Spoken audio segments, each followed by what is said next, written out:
जय हिंद साथियों, आइए मोहनजोदड़ो के जो है आर्थिक जीवन में हम जो है देखते हैं नेक्स्ट टॉपिक मृदभांड। मृदभांड जो है सिंधु घाटी सभ्यता में जो कैसे थे, लाल एवं गुलाबी रंग के। कैसे थे? लाल एवं गुलाबी रंग के। ये मान लीजिए हो गया हमारा लाल कलर का मृदभांड या गुलाबी कलर का होता था।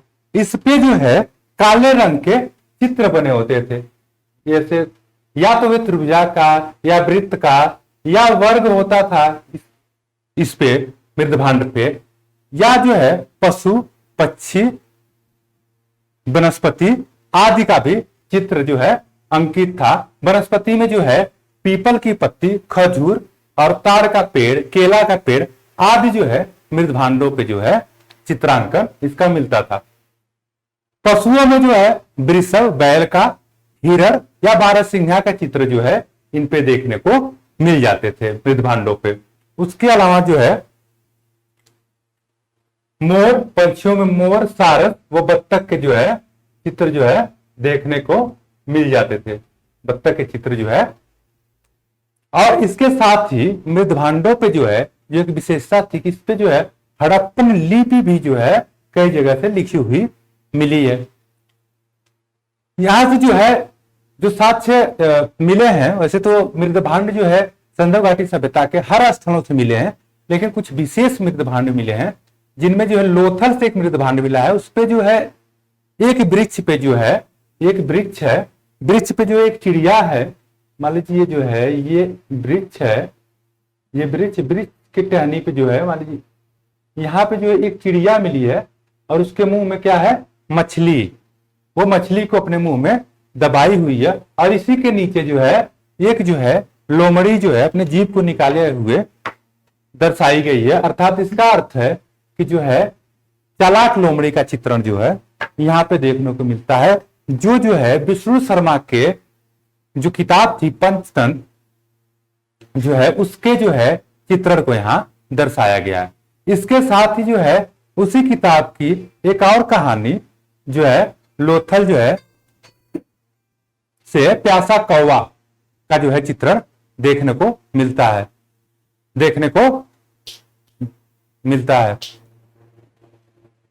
तो लोथल से जो है हमने देखा कि जो है एक वृक्ष है, वृक्ष से जो है मृदभांड मिला, मतलब वहां से जो मृदभांड मिला उसके वृक्ष पे एक चिड़िया बैठी हुई है, उसके मुंह में क्या है, मछली है और उसी के नीचे जो है एक चालाक लोमड़ी का चित्रण किया गया है जो विष्णु शर्मा के कहानियों से जो है मेल खाती हुई दर्शाती है।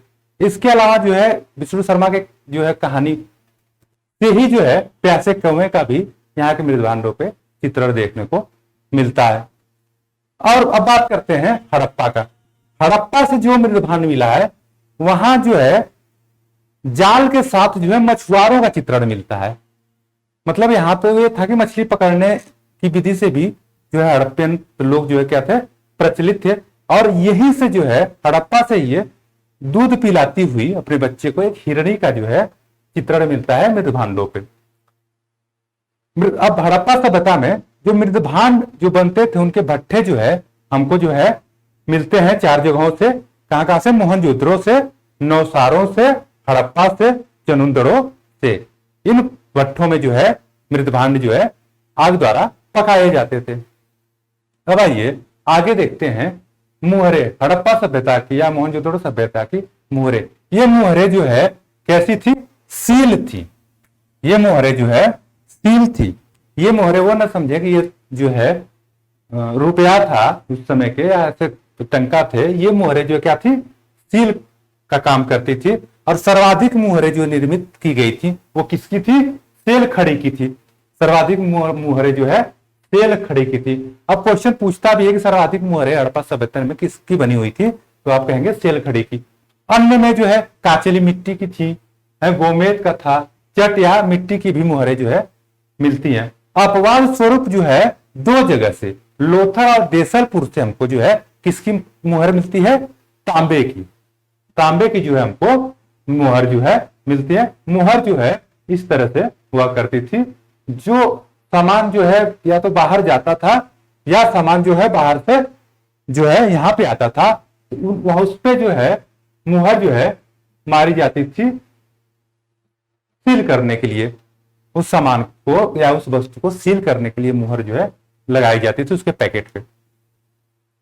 इसका आकार जो है कई प्रकार से थे, या तो गोलाकार था, या जो है वर्गाकार था, या घनाकार था, या जो है बेलनाकार था।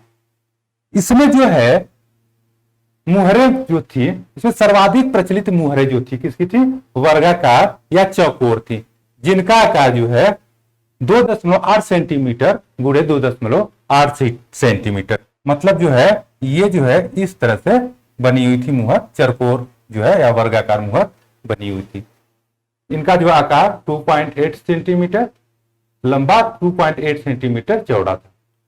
कालीबंगा से जो ऐसी मुहरें हैं वो 1 मिली है। मोहनजोदड़ो से जो है बेलनाकार मुहर जो मिली है वो जो है 5 मिली है। ये बता चुके माल भेजने के लिए प्रयोग में लाई जाती थी सील करके। सबसे अधिक जो मुहरों पे चित्र अंकन है किसी चीज का, सबसे ज्यादा जो एक श्रृंगी पशु का है, एक सिंगरी, जिसका जो है वो पशु है जो भी है एक वो पशु, उसको क्या था? एक सींग था। एक सींग वाले पशु का जो है चित्रण जो है मिलता है।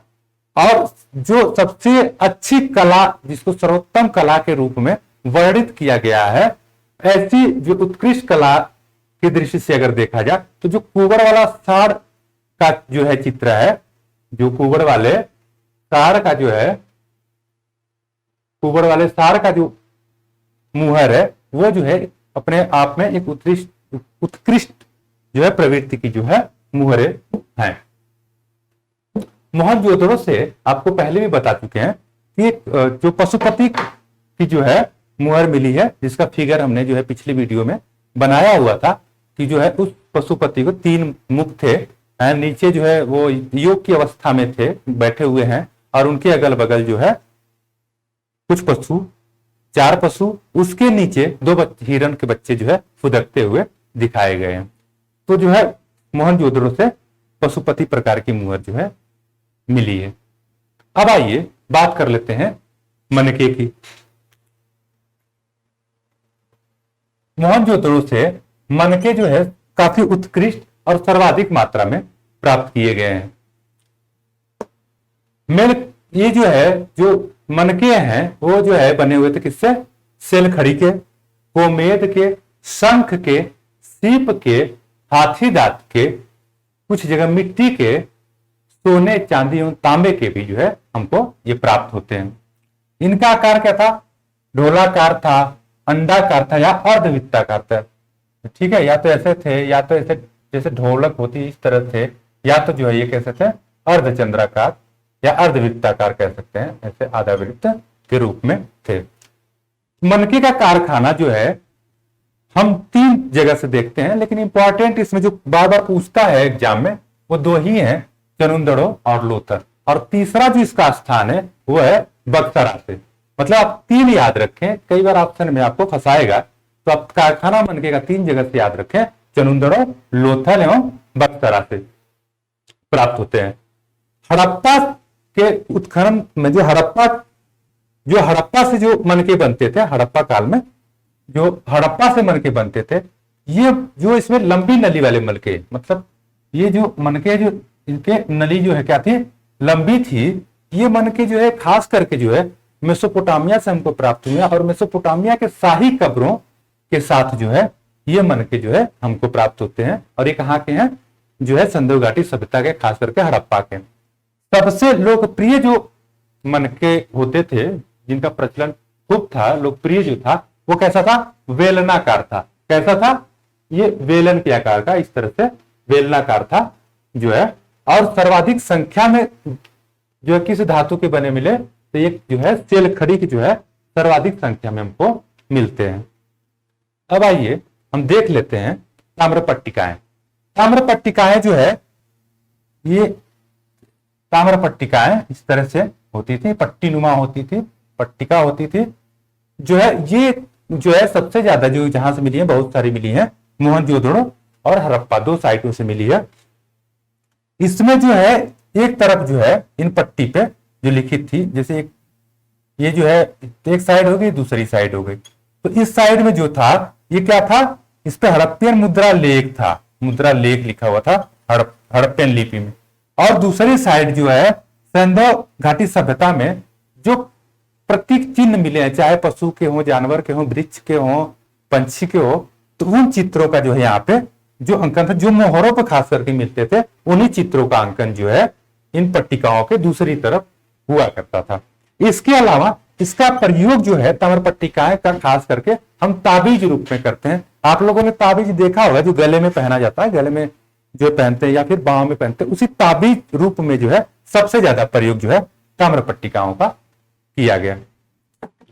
अब आइए हम सिंधु घाटी सभ्यता के लिपि को जानते हैं। क्योंकि लेखन जो प्रणाली है, लेखन प्रणाली की शुरुआत जो है सबसे पहले सुमेरियन सभ्यता या कह सकते हैं मेसोपोटामिया सभ्यता के लोगों के द्वारा प्रचलित की गई। इनकी जो लेखन जो लिपि थी, लेखन प्रणाली की व्यवस्था में जो इनकी लिपि थी, यो थी कैसी थी, यूनिफॉर्म लिपि में जो है ये परिवर्तित थी। इनकी लिपि जो है यूनिफॉर्म थी, और ये जो है इनका जो अक्षर था किलात्मक था, किलात्मक तरीके से जो इनका अक्षर था प्रयोग होता था। सिंधु घाटी सभ्यता जो है संसार में उस समय जो है, जो प्राचीन समय में जो प्रचलित जो लिपियां थी, वो जो है 4 प्राचीनतम लिपि की खोज की गई है, जिसमें जो है हमारी सिंधु लिपि को भी स्थान जो है चौथी लिपि के रूप में प्राप्त किया गया है। अब आइए हम देखते हैं सिंधु लिपि के बारे में। सबसे पुराना जो साक्ष्य जो है इस लिपि का जो है 1853 ईस्वी में कर्निघन को मिला। इनके एक दोस्त थे, इनके मित्र ने जो है इनको जो है एक जो है सिंधु घाटी या हड़प्पन सभ्यता की जो है एक जो है मुहर दिया। लेकिन चूंकि उस समय जो है कर्निघन को ये ज्ञात नहीं हो पाया था, नहीं सिंधु घाटी सभ्यता की उस समय खोज हो पाई थी, तो उन्होंने जो है इस मुहर को जो है सुमेरियन या विदेशी मुहर के रूप में जो है इंगित करते हुए जो है उसे अपने पास रख लिया। लेकिन ये नहीं पता कर पाए, या उस मुहर में जो लिपि थी उसके महत्व को ये जो है नहीं जान पाए। ये जो बाद में जो है जब रिसर्च हुए, खुदाई हुई, खोजे हुए, तब जो है बाद में पता चला जो वो इनके पास मुहर प्राप्त थी वो जो है कैसी थी, वो सिंधु घाटी सभ्यता की लिपि उस पर लिखी हुई थी, वही वाली मुहर थी। इस सिंधु घाटी सभ्यता की लिपि की जो विशेषता थे ये कैसी थी, गोमुद्रिका लिपि थी। गोमुद्रिका जो है इसको अंग्रेजी में बुस्टोफिडान भी कहते हैं। गोमुद्रिका होता है, जैसे हम अगर देखेंगे कि गाय जो है अगर सुसु करती है तो वो जो है बहते हुए इस तरह से जो है, इस तरह से जो उसका जो है बहाव जो है ऐसे ऐसे करके बहता है। तो जिस लिपि का जो क्रम था सिंधु घाटी सभ्यता की, ये कैसी था, ये गोमुद्रिका था। और ये जो है दाएं से बाएं फिर बाएं से दाएं जो है लिखी जाती थी। और ये जो लिपि थी कैसी थी, चित्रात्मक थी। कैसी लिपि थी, चित्रात्मक थी। इसमें खास करके जो यू और जो है मछली का जो है सबसे ज्यादा जो है चित्रों का अंकन है। यू आकार का और जो है कैसा, मछली के आकार का सबसे ज्यादा जो है चित्रों का अंकन है। इस लिपि की जानकारी जो है सबसे पहले बताया, सबसे पहले जो है कहां से हमको मिली, मोहरों पे मिली थी। अब अभी तक जो है सिंधु लिपि का जो हमको लंबा लेख है चित्र के आधार पे ये 26 चित्र जो है अभी तक हमको सिंधु लिपि के मिल चुके हैं। लेकिन सबसे बड़ा अभिलेख जो है सिंधु घाटी सभ्यता का वो धौलावीरा से प्राप्त किया गया साइन बोर्ड के जो है रूप में। इसमें जो है 9 से 10 या कहें कि 14 जो है अक्षर जो है इस पे अंकित हैं। अब आइए इस लिपि को क्या पढ़ा जा चुका है, आइए इसके बारे में हम देखते हैं। सिंधु सभ्यता की लिपि का जो पढ़ने के लिए दावा बहुत लोगों ने किया, अलग अलग तरीके से किया है। तो सबसे पहले जो है इस लिपि को जो है इतिहासकारों ने, जिसमें जो है फादर हेराल और आई डी महादेव ने जो है बोला कि ये जो है द्रविड़ियन लिपि है, जो हमारी सिंधु सभ्यता की लिपि है। कैसे द्रविड़ियन लिपि है, अतः जो है इसको जो है उन्होंने द्रविड़ियन विधि के द्वारा पढ़ने का जो है प्रयास किया। साथ ही बाद में आईडी महादेव ने इसे कंप्यूटर के माध्यम से, कंप्यूटर का जो बाइनरी सिस्टम है उसके माध्यम से भी जो है इसको पढ़ने का प्रयास किया है। बार बार ये क्वेश्चन आता है कि कौन सा जो है इतिहासकार जो है सिंधु घाटी सभ्यता की लिपि को जो है कंप्यूटरी या कंप्यूटर लिपि या कंप्यूटरी भाषा के माध्यम से पढ़ने का प्रयास किया। तो आपको याद रहना चाहिए आईडी महादेव। कुछ जो है इतिहासकार इसको जो है भरोपी लिपि जो है मानते हैं और भरोपी लिपि के माध्यम से इसको पढ़ने का प्रयास किया, क्योंकि भरोपी लिपि हम जो है भारतीयों की सबसे पुरानी या प्राचीनतम लिपि है। इसमें जो है प्राणनाथ और बीएम बरुआ साहब और एस.आर. राव साहब थे जिन्होंने जो इस लिपि को जो है भरोपीय लिपि मानते हुए उस आधार पर जो है इसके पढ़ने का प्रयास किए, लेकिन सफलता नहीं मिली। कुछ जो है इसको तमिल भाषा मतलब प्राचीनतम तमिल भाषा का रूप मानते थे। सिंधु जो है लिपि थी जिसमें जो है रेवरन एवं टी बरे थे, लेकिन ये लोग भी पूर्णतः पढ़ने में सफलता नहीं पाए इस लिपि को। फिर ये बाडेल आए, इन्होंने जो है इस लिपि को पढ़ने का दावा किया। इन्होंने कहा कि प्राचीनतम संस्कृति जो थी उसके आधार पे जो है ये जो है संस्कृति की ही एक भाषा है, संस्कृत भाषा से आधारित है। तो उन्होंने इस लिपि को संस्कृत भाषा के आधार पे पढ़ने का प्रयास किया, लेकिन जो है वो भी सफल नहीं हो पाए। उसके बाद जो है आते हैं बरुआ एवं शंकरानंद ने। बरुआ वही बीएम बरुआ साहब हैं और फिर जो है शंकरानंद, इन्होंने जो है एक नया विधि जो है तांत्रिक विधि जो है अपनाया इसको पढ़ने के लिए। जो तंत्र मंत्र की विधियां होती हैं उनको जो है उनके आधार पे जो है इस लिपि को पढ़ने का प्रयास किया, लेकिन जो है ये भी जो है सफल नहीं हो पाए। इसके अलावा भी बहुत लोग प्रयास आज भी बहुत सारे इतिहासकार कर रहे हैं जो है अभी भी सफल नहीं हुए। अतः ये लिपि तो मिली है, लेकिन अभी तक जो है सिंधु घाटी सभ्यता की लिपि को क्या हुआ है, पढ़ा नहीं जा सका है। ठीक है, अब आइए हम देखते हैं सिंधु घाटी सभ्यता के नगर नियोजन। नगर नियोजन जो है दक्षिण एशिया में जो है सिंधु घाटी सभ्यता जो है क्या है, जो है पहली नगरीय सभ्यता है। इसका निर्माण जो है सिंधु घाटी सभ्यता का निर्माण जो है चेस बोर्ड या जो है ग्रिड पद्धति पे हुआ है।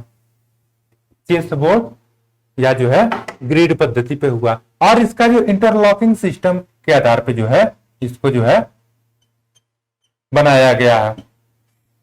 सड़कें जो है इसकी सड़कें जो है सिंधु घाटी सभ्यता की समकोण पे जो है काटती हुई प्रतीक होती हैं। इसका जो है अगर देखना हो तो आप जो है इंडिया गेट पे चले जाइए। इंडिया गेट की जो शानदार सड़कें जो हैं वो सभी समकोण पे एक दूसरे को काटती हुई प्रतीक होती हैं। उस समय की जो नगरीय जो है नियोजन था उनका, जो सड़कें थी कैसी थी, समकोण पर काटती हुई जो है दर्शाती हैं। और जो है इन सड़कों के जो है अगल बगल घर थे और घर में जो है क्या थी, नालियों का साक्ष्य मिला हुआ, मतलब नाले भी साथ में खुदे हुए थे। इसके अलावा जो है तो इसके जो टीले थे, इसमें 2 टीले थे, हर जगह से जो है 2 टीले मिले हैं। जो टीले में जो है पश्चिमी हिस्सा जो है ये जो है 2 टीले हैं, एक हो गया ये पश्चिमी और दूसरा टीला जो है मिला है ये पूर्वी।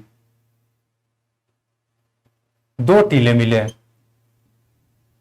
तो इसमें जो है कौन रहता था, शासक वर्ग। पश्चिमी टीले पे शासक वर्ग रहता था और पूर्वी टीले पे जो है कौन, आम नागरिक या जो है आम जनमानस का जो है यहाँ रहता था, उसका मूल निवास यहाँ पे था। तो पश्चिम की ओर शासक था और पूर्व की ओर जो है आम जनता रहती थी। उसके बाद जो है इसके यहाँ पे जो आवास बने हुए थे वो पक्की ईंटों के बने हुए थे। यहाँ जो आवास थे वो कैसे थे, ये पक्की ईंटों के बने हुए थे। केवल अपवाद स्वरूप कालीबंगा एक ऐसा स्थल था जहां पे जो है इसके कच्ची ईंटों के जो है आवास बने हुए थे। ईंट कैसे थे, ये चतुर्भुजाकार थे, 4 भुजाओं वाले जो है ईंट थे और जो है इनकी लंबाई चौड़ाई और ऊंचाई जो है 28 × 14 × 7 के जो है पैमाने पे थी, या इसको जो है अनुपात में देखेंगे 4:2:1 के अनुपात में थे। तो यहां से भी जो है कई बार क्वेश्चन बनता है। अपवाद स्वरूप चुनमुंदड़ो एक ऐसा स्थल था जहां से जो है जो ईंटें थी कैसी थी, वक्राकार प्रकार की ईंटें जो है प्राप्त होती थी। तो संधो घाटी सभ्यता का अब आइए हम देखते हैं कि पतन कैसे हुआ। इसमें पतन जो है, पतन के कारणों को लेकर जो है इतिहासकारों और विद्वानों में क्या है, मतभेद है। सब अलग अलग विद्वान जो है इसके पतन के अलग अलग कारण जो है देते हैं, लेकिन सबसे प्रधान जो कारण है को माना जाता है वो जो है बाढ़ जो है सबसे प्रधान कारण माना जाता है। सबसे पहले हम बाढ़ को देखते हैं। तो बाढ़ जो है मार्शल ने मोहनजोदड़ो को, मैके ने जो है चुनमुंदड़ो को और एस आर राव ने लोथल को बताया कि ये तीनों स्थल जो है कहां से ये बाढ़ से जो है जिनका पतन हुआ है। मार्शल ने जब मोहनजोदड़ो की खुदाई करवा रहे थे या कर रहे थे लोग, तो वहां पे जो है जब खुदाई हुई तो उसमें देखा गया कि 7 बार जो है मोहनजोदड़ो में कितने 7 बार जो है क्या आई, बाढ़ आई। 7 बार जो है बाढ़ आई। और खुदाई जो है इसकी जो खुदाई हुई उसमें कितने स्तर मिले थे, 7 स्तर मिले थे। इसके आधार पर भी जो है ये कहा गया कि जो है मोहनजोदड़ो की जो है पतन जो है कैसे हुआ, बाढ़ की वजह से हुआ। कुछ इतिहासकार या कुछ विद्वान जो है आर्यों के आक्रमण से जो है इस सभ्यता के विनष्ट होने का कारण मानते हैं, जिसमें व्हीलर हैं, गार्डन चाइल्ड हैं और जो है मैके हैं। ये लोग कहते हैं कि जो उसका आधार क्या है कहने का इनका कि मोहनजोदड़ो में क्या है, मोहनजोदड़ो में जो है बहुत सारे जो है क्या मिले थे, नरकंकाल मिले थे। बहुत सारे जो है इनको नरकंकाल मिले थे। इसके आधार पर इन्होंने कहा कि आर्यों ने आक्रमण किया और जो है यहाँ के लोगों को मार दिया। और इसका इन्होंने तर्क दिया कि ऋग्वेद में जो है इंद्र को जो है क्या बोला गया था, इंद्र को दुर्ग संहारक, इंद्र को जो है दुर्ग संहारक बोला गया। तो बोला कि इंद्र जो है आए और जो है सबको जो है मोहनजोदड़ो में सबको जो है मार दिए, इससे सभ्यता जो है खत्म हो गई। लेकिन जो है इनके तर्क जो है सटीक प्रतीत नहीं होते, क्योंकि जो है मोहनजोदड़ो या ऋग्वैदिक काल में ऋग्वेद में जो है इंद्र देवता को उतना महत्व नहीं दिया गया। इसके अलावा जबकि जैसे अग्नि देवता वरुण को ज्यादा महत्व दिया गया है इंद्र से, तो ये भी जो है इनका तर्क गलत हुआ है। और जो नरकंकाल मिला है ये केवल मोहनजोदड़ो से मिला है, जबकि अन्य जगह से जो है इस तरह से कंकाल जो है नहीं प्राप्त किए गए हैं। अतः जो है ये आर्यों का आक्रमण का तर्क भी जो है इनका सही प्रतीत नहीं होता है। अब आइए कुछ इतिहासकार कहते हैं कि जलवायु परिवर्तन के कारण जो है इस सभ्यता का विनाश हुआ, जिसमें अमलानंद घोष ओरेल स्टाइन है, ओरेल स्टाइन, ये लोग जो है इसको कहते हैं कि जलवायु परिवर्तन के कारण।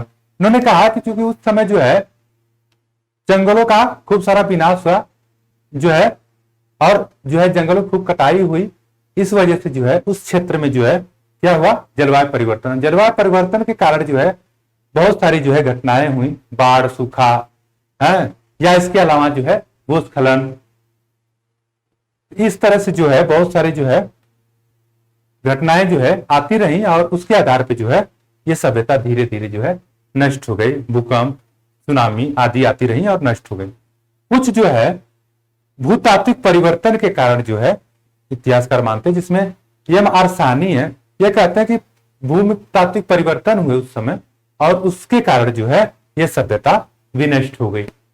उसके अलावा जो है कुछ इतिहासकार जो है इसको विदेशी व्यापार में गतिरोध को मानते हैं। वे मानते हैं कि उस समय विदेशी व्यापार जो है खत्म हो गया था मेसोपोटामिया से या अन्य जगहों से, तो ये लोग जो है विदेशी व्यापार न होने के कारण ये जो है अपनी सभ्यता में जो है बच नहीं पाया, भूख की वजह से मर गए। क्योंकि उस समय जो है आर्थिक ढांचा इनका जो है लड़खड़ाने लगा था, क्योंकि 1750 के आसपास जो है संघ सभ्यता का पतन शुरू हो गया था जो है। तो उसके आधार पर जो है ये मानते हैं कि विदेशी व्यापार में कमी आई और उसकी वजह से लोग मर गए। जबकि ये भी गतिरोध मतलब ये भी जो है गलत साबित होता, क्योंकि इनका कहना है कि जो उस समय जो है जब ऐसी व्यवस्था थी, सारी सभ्यता जो ग्रामीण संस्कृति में विकसित होने लगी थी, इस वजह से जो है धीरे धीरे पतन हो गया। जॉन मार्शल महोदय जो है प्रशासनिक शिथिलता को जो है सिंधु सभ्यता के पतन का जो है ये कारण मानते हैं। इनका कहना था कि उस समय जो प्रशासनिक ढांचा था वो पूरी तरह फेल हो गया था, अराजकता चरम पे थी, और इस वजह से जो है लोग जो है एक दूसरे में जो है एक दूसरे विश्वास नहीं करते थे और एक दूसरे को मारने काटने लगे, और इसलिए जो है इस जो है सभ्यता का विनाश हो गया। जबकि ऐसा जो है भी प्रतीत नहीं होता कि अगर प्रशासनिक जो है शिथिलता आ जाती है तो जो है सभ्यता नष्ट हो जाती है। अभी तक ऐसा प्रमाण कहीं पे मिला नहीं है। इसके अलावा जो है जॉन कैनेडी महोदय हैं जो अमेरिका के इतिहासकार हैं, ये कहते हैं कि जो है महामारियों के कारण जो है सिंधु घाटी सभ्यता का क्या हो गया था, पतन हो गया था। अब इसका तर्क ये देते हैं कि जो नरकंकाल मिले हैं मोहनजोदड़ो से, नरकंकाल में जो है कई जगह से जो रोग मिला है वो मलेरिया का मिला है। मलेरिया, तो इन्होंने बोला था कि उस समय शायद जो है सिंधु सभ्यता में मलेरिया नामक रोग आया हो और ये जो है इस महामारी ने पूरी सभ्यता का ही नाश कर दिया हो। अब आइए जो है ये तो हमारा पूरा सिंधु घाटी सभ्यता समाप्त होता है। अब एक बड़ा ही जो है मजेदार किसी ने मुझे भेजा था, सिंधु घाटी सभ्यता को लेकर एक जो है चुटकुला था, या कह सकती हैं कि याद कैसे करते हैं किसी चीज को। बड़ा ही मुझे अच्छा लगा और इसको जो है मैं आप लोगों के सामने प्रस्तुत करना चाहता हूं ताकि आप लोग भी जो है इससे सीखें। क्योंकि हमारा सिंधु घाटी सभ्यता या जो है हड़प्पा सभ्यता, आज हम पूरी टॉपिक को खत्म कर दिए, और इस टॉपिक को खत्म करने के बाद जो मतलब एक व्यक्ति हैं योगेंद्र कुमार यदुवंशी जी, इन्होंने जो है बड़ा ही इसको अपने लेखनी में जो है ढाला है पूरे हड़प्पा सभ्यता कुछ स्थलों को, और वो मैं आपको सुनाता हूं और मुझे बड़ा अच्छा लगा।